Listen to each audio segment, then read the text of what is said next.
오늘 함께 은혜 받으실 하나님의 말씀 신약성경 누가복음 22장 14절로부터 20절의 말씀입니다. 누가복음 22장 14절에서 20절의 말씀, 제가 가진 신약성경 134면에 있습니다. 누가복음 22장 14절에서 20절의 말씀,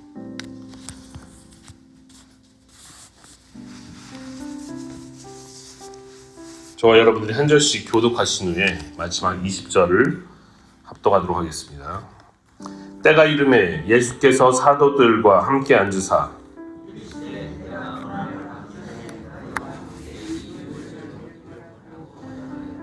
내가 너희에게 이르노니 이 유월절이 하나님의 나라에서 이루기까지 다시 먹지 아니하리라 하시고,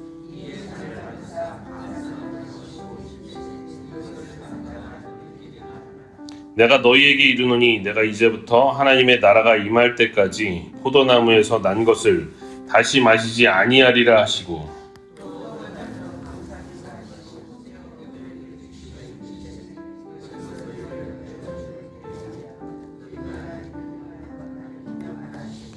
저녁 먹은 후에 잔도 그와 같이 하여 이르시되 이 잔은 다 같이 읽겠습니다. 다시 20절. 저녁 먹은 후에 잔도 그와 같이 하여 이르시되 이 잔은 내 피로 세우는 새 언약이니 곧 너희를 위하여 붓는 것이라. 아멘. 할렐루야. 수요 새벽 2부 예배 나오신 모든 성도 여러분, 주님의 이름으로 환영하고 축복합니다. 저는 오늘 읽은 누가복음 22장의 말씀을 토대로 새 언약의 피로 주신 성령, 새 언약의 피로 주신 성령이라는 제목으로 말씀을 전하도록 하겠습니다. 지난 2주 전이었죠. 이천시 복음화 대성회에서 강사로 오신 장위 중앙교회 김학수 목사님 설교에 많은 분들이 은혜를 받았다라는 얘기를 저에게 많이 하시더라고요. 저도 많은 은혜를 받았습니다. 저는 목회자이다 보니까 아무래도 목회자의 시선에서, 목회자의 입장에서 김학수 목사님의 설교를 들을 수밖에 없었는데요.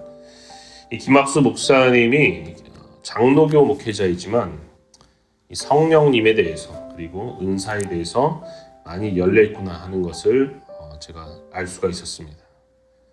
김학수 목사님 설교를 듣다 보니까 기적과 같은 치유 사건들이 많이 일어났는데 치유의 은사가 본인에게 있어서가 아니라 어떤 믿음에 근거하는 말씀을 믿는 그 믿음 속에 치유가 나타나는 것이 저에게는 좀 많이 인상적이었어요.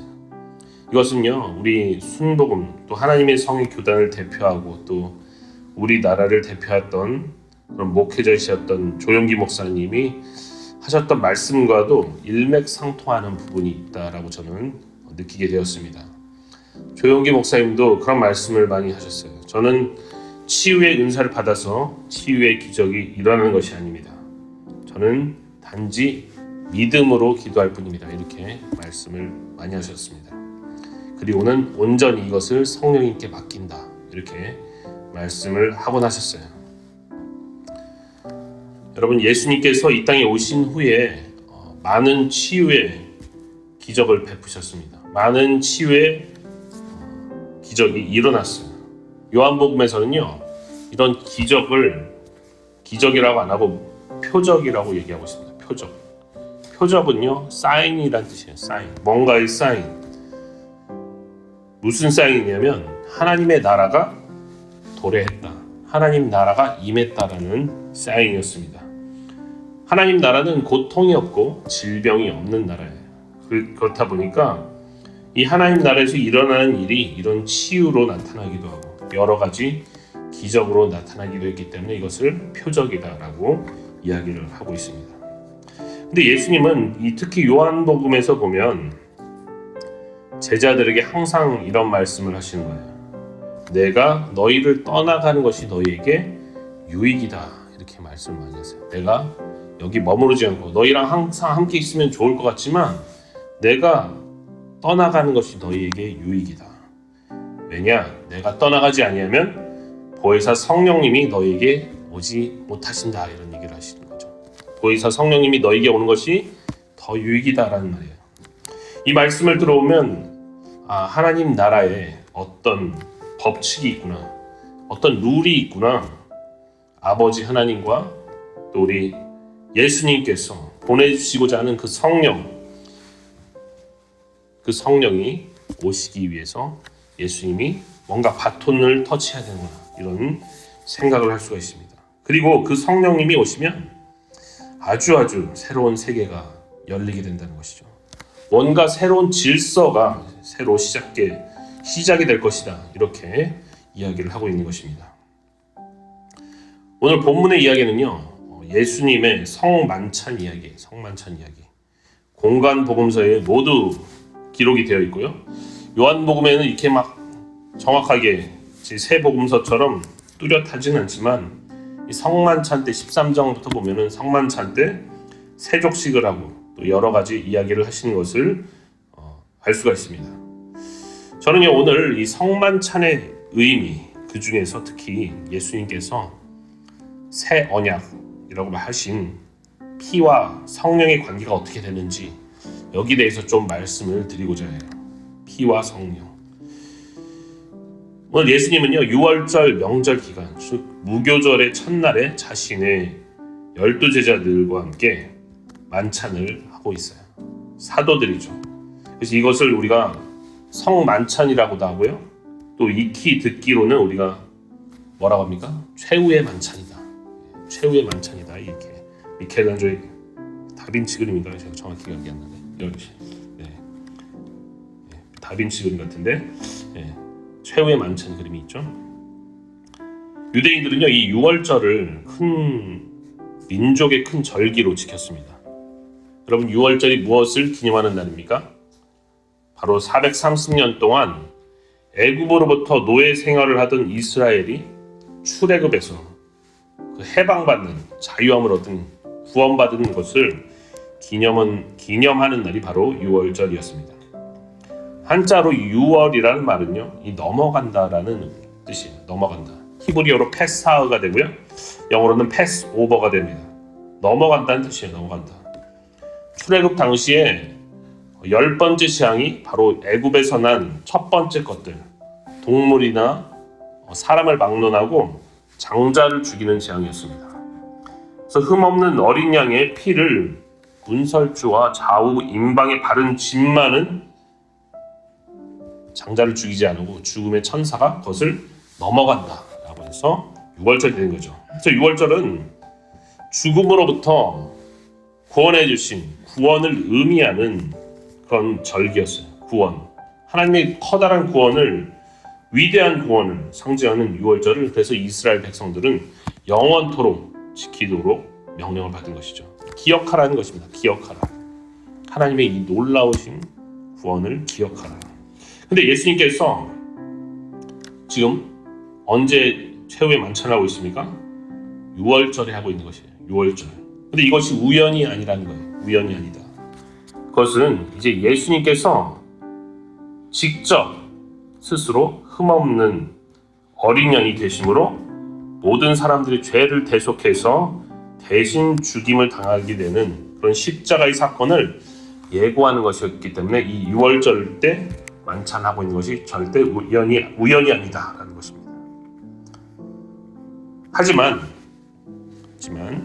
첫 번째 유월절에 이스라엘 백성들을 출애굽시켜서 해방을 받게 해주셨던 것처럼 이 스스로 어린 양이 되신 예수님은요, 단순히 대신 죽어주는 것으로 끝나지 않았습니다. 단순히 대신 죽어주는 것으로 끝나지 않았어요. 그것을 넘어서서 생명을 자신의 백성들에게 가져다 주실 것이었습니다. 예수님의 생명을 죽음으로 끝나는 게 아니라 이 죽음으로서 생명을 가져다 주는 거예요. 생명. 그게 놀라운 희생이라는 거예요. 그렇기 때문에 예수님은 오늘 22장 15절에서 내가 고난을 받기 전에 너희와 함께 이 유월절 먹기를 원하고 원하였노라. 간절히 학수고대했노라. 이렇게 말씀을 하고 있는 것입니다. 이 말씀은요, 내가 너희에게 생명을 가져다 주는 일을 간절히 원하였다. 난 정말로 이 생명을 너희에게 주고 싶었다. 이렇게 말씀을 하고 있다는 거예요. 그러면서 16절에서는 이 6월절이 하나님의 나라에서 이루기까지 다시 먹지 아니하리라 이렇게 말씀하고 있습니다. 왜 이렇게 말씀을 하고 있는 것일까요? 예수님의 십자가의 죽음과 부활의 효과가 완전히 구원을 이루어서 그것이 성취가 될 때까지, 다시 말해 주님이 다시 오셔서 이 구원이 완성이 될 때까지 더 이상 이제 예수님이 제자들과 유월절 식탁을 같이 하지 않을 것이다. 이 말은요, 이제 구원이 완성되어서 하나님 나라에서 잔치를 할 거 아니에요, 그죠? 잔치를 해서 만찬을 하게 될 것이다 라는 숨겨진 의미가 있는 것입니다. 이제는 이 예수님의 희생은 구원을 이루는데 완벽하다는 거예요. 이 단번의 희생으로 완벽하다. 또다시 희생제사를 드릴 필요가 없는 완벽한 제물이 되는 것이다 라는 것입니다. 그리고 예수님은 성만찬을 계속 진행을 하세요. 17절에서 예수님은 먼저 감사를 드립니다. 축사를 하세요. 축사를 하시고 나서 잔을 제자들에게 주시면서 너희끼리 나누라 이렇게 말씀하셔요. 너희끼리 나누라. 이 말은요, 마치 예전에 우리나라 문화에서 소주잔을 돌리는 거랑 비슷하다고 볼 수 있습니다. 한 사람이 마시고 각자 자기 잔으로 마시는 게 아니라 소주잔을 돌리는 문화랑 비슷하다. 저는 이제 술을 마시지 않지만 예전에 회사에서 보면 분명히 그런 문화가 있었습니다. 어떤 분은, 그럼 좀 예의가 좀 있으신 분은 자신이 마시고 휴지로 좀 닦아서 주더라고요. 예, 그래서 자기가 마셨으니까 침이 묻었다 이거죠. 근데 대부분은 먹었던 잔 그대로 그냥 이렇게 막 털어가지고 이렇게 돌리면 돼요. 지금은 특히 이제 코로나 이후에는 아마도 위생 문제가 있어서 이렇게 잔 돌리는 일이 드물 것 같은데, 여튼 예수님은요 6월절 첫 잔을 제자들이 돌려서 마시게 했습니다. 돌려서. 여기는 무슨 의미가 있느냐? 너희들이 하나가 되어라. 너희들이 하나가 되어라. 같이 잔을 마시고 하나가 되어라 라는 의미가 담겨져 있습니다. 그리고 예수님은 이제 더 이상 포도나무에서 난 것을 마시지 않겠다라고 선언을 하신 다음에 이번에는 떡을 떼서 나눠줘요. 떡을 떼서. 이것은 무교병이라고 누룩이 들어가지 않은 떡입니다. 6월절 맨 처음에 출애굽할 당시에 시간이 급히 나와야 됐잖아요. 그렇기 때문에 뭔가 발효를 시킬 이스트잖아요. 무교가. 그래서 이스트, 유교병은 이제 이스트 우리가 빵인데 그거를 불릴 시간 없기 때문에 그냥 무교병 그것을 먹었기 때문에 이것을 기념하기 위해서 무교병을 주는 거죠.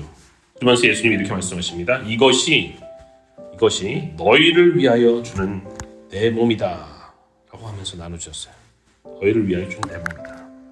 앞으로도 너희를 위해서 몸을 내어주신 예수 그리스도의 희생을 기억하라는 것입니다. 기억하는 것이 굉장히 중요해요. 그래서 기억하라. 그리고 예수님과 제자들이 저녁을 먹었어요. 저녁을 먹고 먹은 후에 예수님이 다시 한번 잔을 드십니다. 그러면서 이렇게 말씀하시는 거예요. 이 잔은 내 피로 세우는 새 언약이니 너희를 위하여 붓는 것이다. 내 피로 세우는 새 언약이다. 왜 예수님께서 이 잔이 내 피로 세우는 새 언약이다 이렇게 말씀을 하셨을까요? 이 말씀을 이해하기 위해서는요, 우리가 구약 성경에서 나오는 이 언약이라는 것에 대한 시대적인 배경을 좀 더 살펴볼 필요가 있습니다. 출애굽기 24장에 보면요, 시내산에서 모세와 이스라엘 백성과 언약을 세우시는 그런 하나님이 등장하고 계십니다. 하나님께서 시내산에서 백성들과 언약을 맺는 장면이 나와요. 이때 모세가요, 번제로 드렸던 소의 피를 백성들에게 뿌리면서 이야기를 합니다. 이는 여호와께서 이 모든 말씀에 대하여 너희와 세우신 언약의 피니라. 이 모든 말씀에 대하여 너희와 세우신 언약의 피다. 이 소의 피가 이렇게 모세가 이야기하고 있습니다. 하나님께서 시내산에서 이스라엘 백성들과 언약을 맺을 때 뭘로 언약을 맺었습니까? 피의 언약을 맺은 거예요. 피의 언약. 이런 걸 보면요, 피로써 굳은 맹세를 한다라는 혈맹, 이런 얘기 많이 듣잖아요. 우리는 혈맹이다.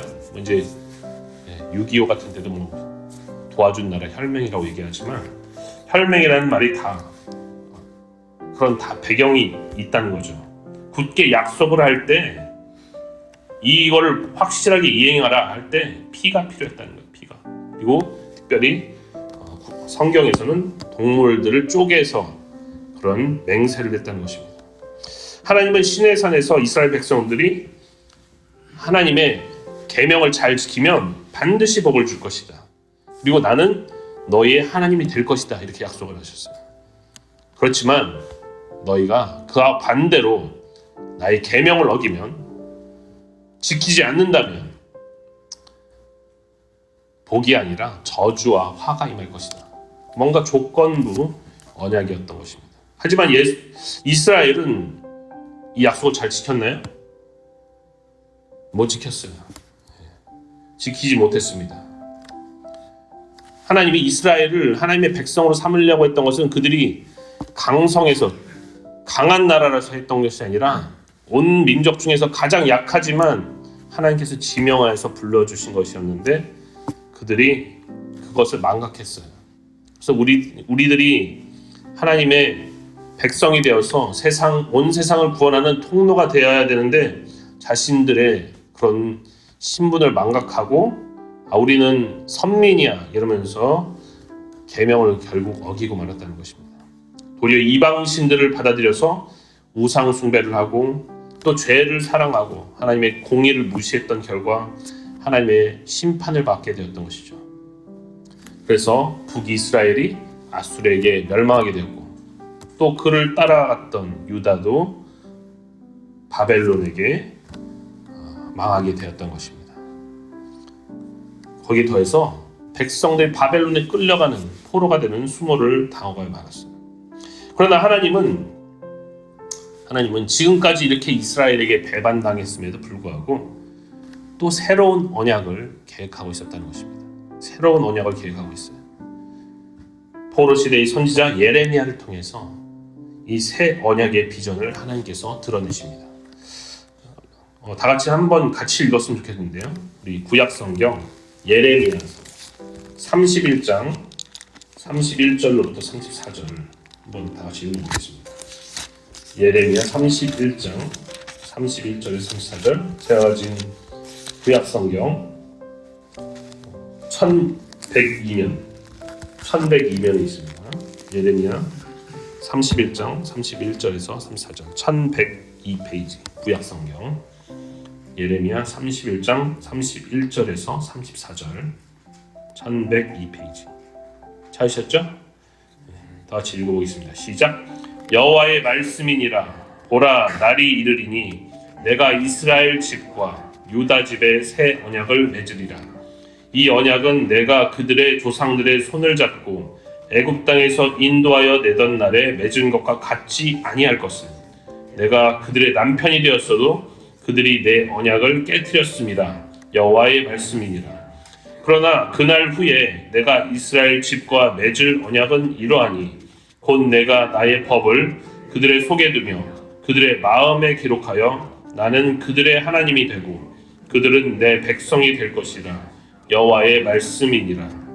그들이 다시는 각기 이웃과 형제를 가리켜 이르기를 너는 여호와를 알라 하지 아니하리니 이는 작은 자로부터 큰 자까지 다 나를 알기 때문이라. 내가 그들의 악행을 사하고 다시는 그 죄를 기억하지 아니하리라. 여호와의 말씀이니라. 아멘. 지금 이스라엘 너희 죄악의 결과로 인해서 너희가 지금 이방 나라로부터 수모를 당하고 있지만 포로로 끌려가서 너희가 굴욕을 당하고 있지만 언젠가는 내가 반드시 이스라엘과 유다 백성들과 새로운 언약을 맺을 것이다. 이렇게 하나님 선언을 하십니다. 그런데 그 언약은요, 이전에 너희 조상들과 맺었던 그 시내산 언약, 이런 것과 다를 것이다 라고 말씀하시는 거예요. 달리 말하면요, 이전에 맺었던 언약은 뭔가 약점이 있는 연약한 언약이었다는 거예요. 하나님은요, 백성들이 내가 남편이 되었어도 그런 그 언약을 깨트리는 그런 취약함이 이전에 있었던 언약에 있었다. 하지만 새롭게 내가 줄 이 새 언약은 다르다라고 얘기합니다. 내가 법을 그들의 속에 두며 그들의 마음에 기록하여서 나는 그들의 하나님이 되고 그들이 내 백성이 될 것이다 라고 말씀하는 거예요. 가히 충격이 아닐 수 없습니다. 시내산에서 돌판에 새겼던 언약은 실패했지만요, 이제는 신비라고 하는 그런 마음에 이 언약을 새겨서 이 언약을 지키게 하시겠다는 거예요. 그래서 새롭게 만들어진 공동체는 마음으로부터 순종하게 하시겠다, 이런 놀라운 계획을 예레미야에게 하나님께서 말씀하셨어요. 그러므로 새 마음은요, 뭔가 어떤 영적인 변화를 수반하는 것입니다. 영적인 변화를 가져오는 거예요. 그래서 옛 언약 하에 있었던 백성들처럼 반항하고 불순종하고 우상 숭배할 마음 자체를 바꿔버린다는 그런 파격적인 변화를 의미하는 거예요. 여러분, 이런 마음의 변화가 어떻게 가능한지 아십니까? 이런 마음의 변화가 에스겔서 36장 26절과 27절을 제가 한번 읽어드리겠습니다. 에스겔서 36장 26절 27절. 또 새 영을 너희 속에 두고 새 마음을 너희에게 주되 너희 육신에서 굳은 마음을 제거하고 부드러운 마음을 줄 것이며 또 내 영을 너희 속에 두어 너희로 내 율례를 행하게 하리니 너희가 내 규례를 지켜 행할지라. 아멘. 그것은요, 하나님의 영, 즉 성령을 우리 속에, 우리 마음 속에 두셔서 부드러운 마음을 갖게 하고 순종할 수 있도록 만들어 주신다는 약속이었어요. 성령님을 우리 마음 가운데 두어서 하나님의 말씀에 순종할 수 있게 만든다는 거예요. 이 구약의 약속이요, 신약 시대에 와서 바로 오늘의 본문처럼 예수님의 최후의 만찬 가운데서 이 잔은 내 피로 세우는 새 언약이다 라는 말씀으로 이어지고 있는 것입니다. 다시 말해서 새 언약은요, 예수 그리스도의 유월절의 어린 양으로서의 희생으로 모든 죄가 사해지고 부활하신 후에 모든 육체 가운데 부어진 오순절 성령 강림을 통해서 성취가 되었다라는 것입니다. 여러분, 성령님 아까 얘기했죠? 내가 떠나가야 너희에게 유익이라. 보혜사 성령님이 내가 떠나가야지 온다. 그 얘기는 예수 그리스도의 십자가의 희생이 있고 나서, 부활이 있고 나서 그래야 다시 성령님이 오실 수 있다, 이걸 얘기한다고 했습니다. 그렇기 때문에 새 언약의 중심이 바로 성령인데 그것이 바로 예수 그리스도의 피를 통해서, 예수님이 흘리신 피를 통해서 성취가 되었다는 것입니다. 새로운 시대를 열어가는데 예수님의 피는 이 성령님을 보내주시는 놀라운 희생의 피였다는 거예요. 할렐루야. 예수님의 피가 성령님을 보내주시는 놀라운 희생의 피였다. 예수님은요, 이렇게 마음을 부드럽게 해주고 순종할 수 있게 만들어주시는 그런 성령님을 보내주시기 위해서 스스로 기꺼이 아버지 뜻에 순종해서 희생 제물이 되셨던 것입니다. 우리에게 유익이 되는 그런 선물이신 성령님을 보내주시기 위해서 예수님은 그런 희생을 마다치 않았던 거예요. 내가 이 유월절을 바라고 바라겠다. 너희와 함께 먹기를 바라고 바라겠다. 내가 생명 주기를 원하였다. 그것은 내가 성령 보내주기를 원하였다는 뜻입니다. 그래서 예수님은 제자들에게 새로운 시대, 하나님 나라의 새로운 시대를 여는 참 의인의 의로운 희생을 기념하도록 성만찬을 제정하셨다는 것이에요. 우리 마음의 신비에 새겨지는 새 언약은 오직 성령이 우리에게 임함으로 가능해지는 일이었습니다. 성령님은 우리의 마음을 주장하셔서 하나님의 계명을 기꺼이 순종하게 하심으로 하나님 나라의 백성으로서의 삶을 살아갈 수 있게 만들어주신 분이에요. 사랑하는 성도 여러분, 예수님은 자신의 몸과 자신의 피를 내어주심으로 우리를 죄에서 구원하셨을 뿐만 아니라 부활함으로 들어갈 수 있는 하나님 나라, 즉 천국을 보증해 주시는 성령님을 보내주셨어요. 그리고 이미 시작되었지만 아직 완성은 되지 않은 이 하나님 나라를 살아가면서 우리는 성령님을 의지해서 도움을 받고, 성령님의 의지해서 가르침을 받고, 성령님을 의지해서 변호를 받고, 성령님을 통해서 상담을 받을 수가 있다는 것입니다. 분명히 성령님은 종말 때에, 마지막 때에 부어질 하나님의 영으로서 단순히 우리 개개인이 구원받는 것을 넘어서서 예수님의 몸인 교회를 이루면서 성만찬을 하며 교제하는 가운데 완성되어 나가는 것을 도와주시는 분인 것입니다. 할렐루야. 그냥 내가 혼자서 성령 받은 게 중요한 게 아니라 교회적으로 서로 교제할 수 있게 만드는 것이 예수님의 목적이었다는 거예요.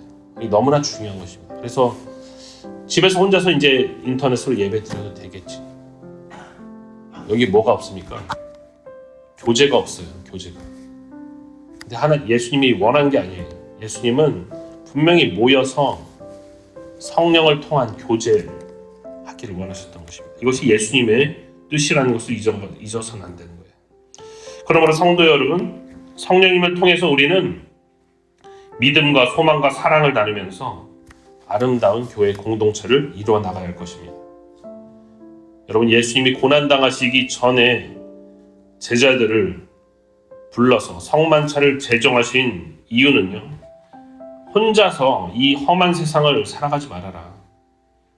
성령님을 의지해서 함께 신앙생활을 해나가라.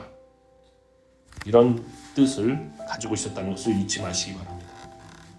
그래서 교회는요, 예수 그리스도의 성만찬의 정신 위에 세워졌다는 것을 우리는 반드시 기억해야 할 것입니다.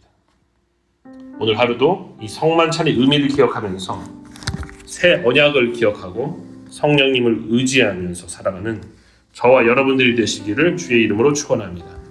기도하겠습니다.